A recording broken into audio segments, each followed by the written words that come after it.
Alright, in this video I'm going to be replacing the rear passenger side stabilizer bar link, also known as a sway bar link, on my 2005 Honda Pilot.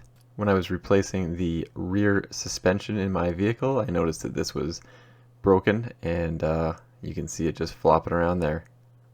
It's secured on by two very conveniently located nuts. One is at the top there on the sway bar, and the other is connected to the lower arm right there. Now you can see that both of the nuts have a Allen key in the front, and that's a 5mm Allen key. However, they are both so corroded and damaged, the Allen key did not work, so I'm going to be removing this the hard way, and might as well start with some penetrant spray to loosen it up.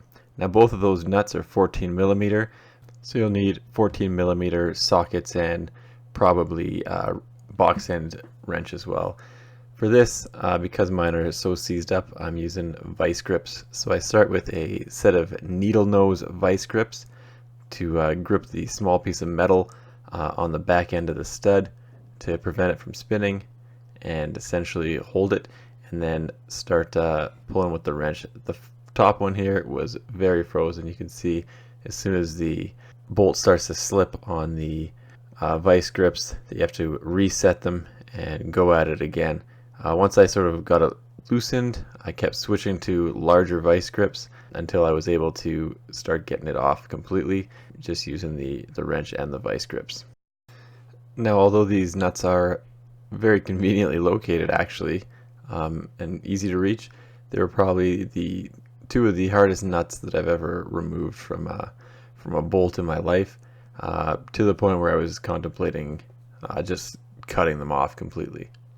I found this top one that's attached to the stabilizer bar a little bit more difficult than the lower mounting bolt, simply because you couldn't get a socket wrench in there or a breaker bar, so you had to use something a little smaller. In this case I was using the box end wrench. But eventually it came off, and you can see that small piece of metal on the back side that I was using to grip with the vice grips.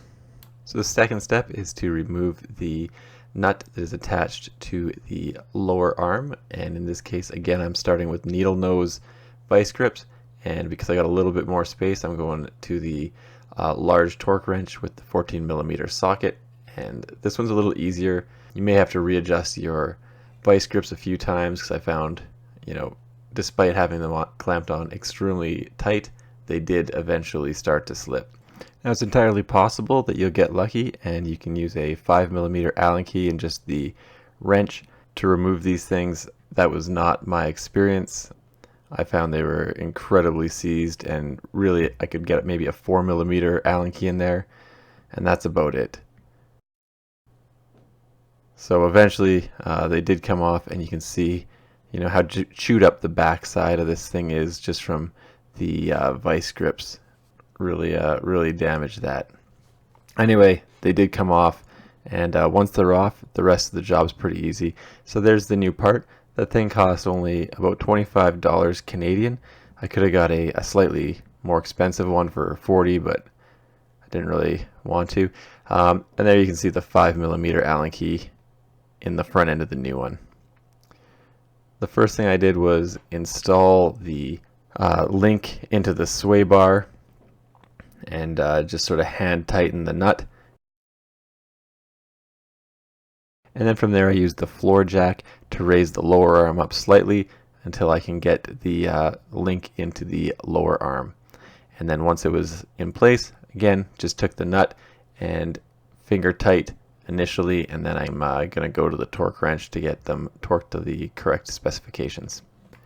For the 2005 and later Honda Pilots, the torque specification that I have is 29 foot-pounds for the stabilizer bar link upper nut, and 36 foot-pounds for the lower nut.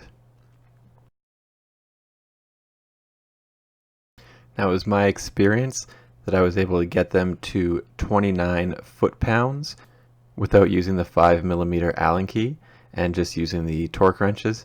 However, I found that I was unable to get up to 36 foot-pounds with the torque wrench because the entire nut and stud would start to spin.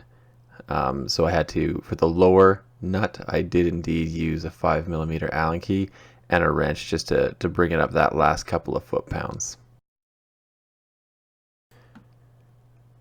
And I did what I normally do when tightening bolts. I don't just go straight to the maximum torque specification on the upper bolt, but rather tighten the upper bolt a little bit, tighten the lower bolt, and then go back to the upper bolt, so that I'm not just going straight to the 29 foot-pounds on the upper bolt and then 36 on the lower bolt. Just the way I do it. You can do whatever you want though. And you can see me using the torque wrench there, and then on the bottom also go into the torque wrench. And once it's all done, all you gotta do is put the tire back on your vehicle and you're good to go.